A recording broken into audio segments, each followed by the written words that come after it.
Untuk waktu ini saya ditemani 3 orang hebat atau orang kuat di sebalik drama bersiri 5 Syarat Cinta yang dijadualkan bersiaran mulai 7 Julai 2025 iaitu Isnin minggu hadapan setiap hari pukul 8 malam di saluran TV OK. Dan di konti ketika ini saya bersama-sama dengan saya perkenalkan Encik MD Idris selaku pengarah untuk drama ini. Juga kita ada Cik Mun Rasli yang merupakan pelakon dan juga menerima kehadiran Meme, juga pelakon yang menghiasi drama bersiri 5 Syarat Cinta ini. Jadi untuk kita lebih mengetahui lebih lanjut apa yang ada di sebalik 5 Syarat Cinta ini, saya terus pada pengarahnya lah. Mungkin boleh kongsikan? 5 Syarat Cinta ni adalah sebuah cerita yang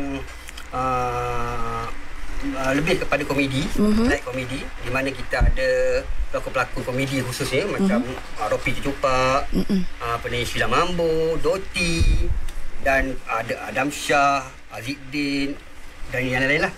Cerita ni sebenarnya dia mengisahkan tentang seorang pemuda di mana dia ni memang orang kata nakal lah di kampung. Itulah saya nampak di mana cerita 5 Syarat Cinta dia dimasukkan dengan elemen-elemen yang cukup menarik bagi saya lah untuk ditonton isi keluarga.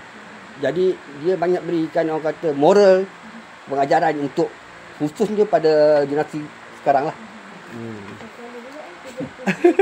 Ya kan? Ya. Sebab ya, betul. Ya, sebab kita nak ke variety tu, pelbagai tu. Sebab setiap episod tu dia ada rasa dia.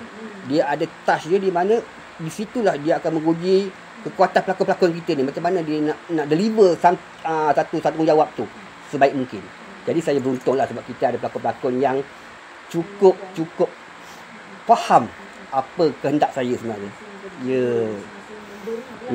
Dan tak dinafikan pelakon-pelakon baru ni pun saya rasa agak bagus. Dengan sikit tunjuk ajar, diorang mampu.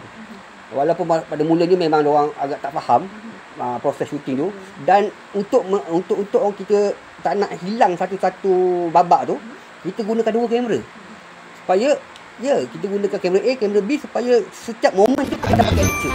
5 syarat yang kau minta. Ingat? Sebuahkan satu persatu.